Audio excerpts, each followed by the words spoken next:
देखिए जो यूपी विधानसभा उपचुनाव है इसमें भारतीय जनता पार्टी देखिएगा बड़ा कमबैक करेगी। बटोगे तो कटोगे, वो तो सबके लिए हो गया। नाम तो नहीं लिया ना कि हिंदुओं बस तुम ही एक हो जाओ, मुस्लिम उन्होंने नाम नहीं लिया। उन्होंने बस बोला कि बटोगे तो कटोगे। इनको देश के विकास से कोई मतलब नहीं, बस जंगल राज इनको करना है। जैसे उत्तर प्रदेश बिहार में आपने देखा समाजवादी पार्टी बसपा ऐसे लोगों ने शासन किया और उत्तर प्रदेश बिहार को पिछड़ा कर दिया जो है। तो देखिए देश में एकमात्र विकल्प भारतीय जनता पार्टी है जो देश को विकास के रास्ते पे ले जा सकती है। नमस्कार, बहुत बहुत स्वागत है आपका सौगंध टीवी में और मैं हूं आपके साथ साक्षी शर्मा। अब यूपी में चुनाव बहुत ही नज़दीक आ चुके हैं। 13 नवंबर को चुनावी तैयारियां सरगर्मी से तेज़ी से बढ़ रही हैं क्योंकि 13 नवंबर को चुनाव जो है और ऐसे में अब हमें जनता से जानना है कि आखिर जो ये उपचुनाव हो रहे हैं उसमें क्या वो बीजेपी को सपोर्ट करेगी या फिर से अखिलेश यानी सपा को सपोर्ट करती हुई नजर आएगी। सर आपका क्या कहना है इस पर? देखिए जो यूपी विधानसभा उपचुनाव है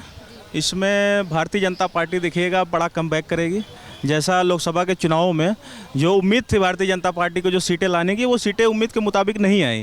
क्योंकि इसका रीज़न था इन्होंने जो खटाखट 8,000 रुपये के रूप में लोगों को बहकाया कि लोगों के खाते में 8,000 रुपये पहुँचेंगे, बाकी लोगों को जातियों में बांटा, संविधान खतरे में बता के लोगों को जो है तमाम ऐसे तरीके उन्होंने अपनाया जिससे जनता भ्रमित हो गई। तो अब जनता समझ चुकी है कि इंडिया गठबंधन के लोग जो है बस बांटने का काम करते हैं, सत्ता को हथियाने का काम करते हैं। बाकी इनका मकसद कभी भी जो है देश के विकास या फिर देश के जीडीपी को बढ़ाना नहीं है। खाली लोगों को जातियों में बांट के देखो, हिंदुओं में क्यों जातिगत जनगणना कराने की बात क्यों करता है इंडिया गठबंधन? इसीलिए करता है कि हिंदुओं को जातियों में बांटो और मुस्लिम वोटों का तुष्टिकरण करके उनका एक तरफा वोट लेके जो शासन सत्ता में चले आओ। देखिए बीजेपी क्या करती है, बटोगे तो कटोगे जो बीजेपी ने बोला, योगी आदित्यनाथ ने बोला, तो इसका तो बहुत बड़ा अर्थ निकलना चाहिए।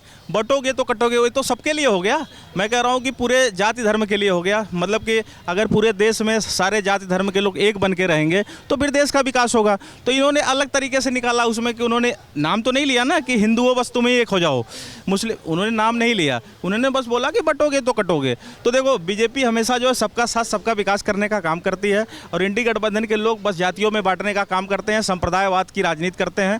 इनको देश के विकास से कोई मतलब नहीं, बस जंगल राज इनको करना है। जैसे उत्तर प्रदेश बिहार में आपने देखा इंडिया गठबंधन की पार्टियां आरजेडी, जेडीयू, समाजवादी पार्टी, बसपा ऐसे लोगों ने शासन किया और उत्तर प्रदेश बिहार को पिछड़ा कर दिया जो है।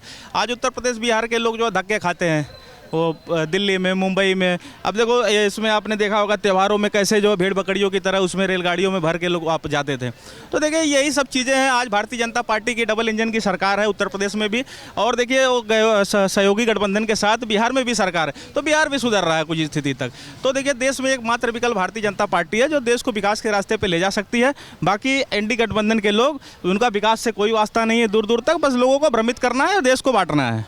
मतलब जिस यूपी से बीजेपी झटक गई थी लोकसभा चुनाव में, अब उपचुनाव में मतलब ये वो लगाया जा सकता है अनुमान कि फिर से बीजेपी को इन सब चीज़ों का समर्थन मिला। क्योंकि आपने जो ये बात बोली है खटाखट 8,500 रुपये वाली बात, वो तो साफ तौर पर जाहिर ही हो चुकी है कि उन्होंने एक लुभाने वाली बात करी थी जिसमें जनता को उसके पैसे भी नहीं मिले हैं। तो अब इस बात का अनुमान लगाया जा सकता है कि अब जनता फिर से उन पर भरोसा नहीं दिखाएगी। नहीं, अब जनता दोबारा धोखा नहीं खाएगी। लोग एक बार धोखा खाते हैं, दोबारा नहीं खाते हैं। एक बार भरोसा कर लिया उन्होंने, जैसा कि कुछ साबित नहीं हुआ, तो देखिए ये बार बार लोग भ्रमित नहीं कर सकते। लोगों को अब समझ में आ चुका है केवल एकमात्र विकल्प है Bharatiya Janata party, double engine की सरकार, चाहे यूपी में हो चाहे केंद्र में हो। तो देखिए दोनों तरफ वो सरकारें रहेंगी और उपचुनाव में भी जैसा कि वो 9 सीटों पे चुनाव होने हैं, देखिएगा भारतीय जनता पार्टी मैक्सिमम सीटें हासिल करके जो उपचुनाव जीतेगी, फिर से पूरी धमाकेदार वापसी करेगी। और अभी जो बटेंगे तो कटेंगे का नारा योगी जी ने दिया है, उस पर अखिलेश जी ने ये बोला है जुड़ेंगे तो जीतेंगे, इसका क्या? देखिए पहली बात, अखिलेश ने जो पीडीए बनाया था, पीडीए का मतलब क्या हुआ? पिछड़ा दलित अल्पसंख्यक। इसमें सामान्य वर्ग कहाँ गया? सामान्य वर्ग तो इन्होंने सीधे सीधे गायब कर दिया। तो देखिए जातिगत राजनीति, लोगों को बांटने की राजनीति इंडिया गठबंधन समाजवादी पार्टी के लोग करते हैं, ये भारतीय जनता पार्टी नहीं करती। उन्होंने बोला बटेंगे तो कटेंगे, इन्होंने नाम नहीं लिया। इन्होंने हो सकता है बोला हो, देखिए जैसे हमने पहले बटे तो अंग्रेजों ने शासन किया, मुगलों ने शासन किया, तो लोग जातियों धर्मों में बटते रहे। तो बीजेपी यही कह रही है कि आप जाति धर्मों में ना बटिए, एक बन के रहिए, देश का तभी विकास होगा। देश जो सौहार्द और शिक्षा और विकास के रास्ते पे आगे बढ़ेगा। भारतीय जनता पार्टी का मानना ये है।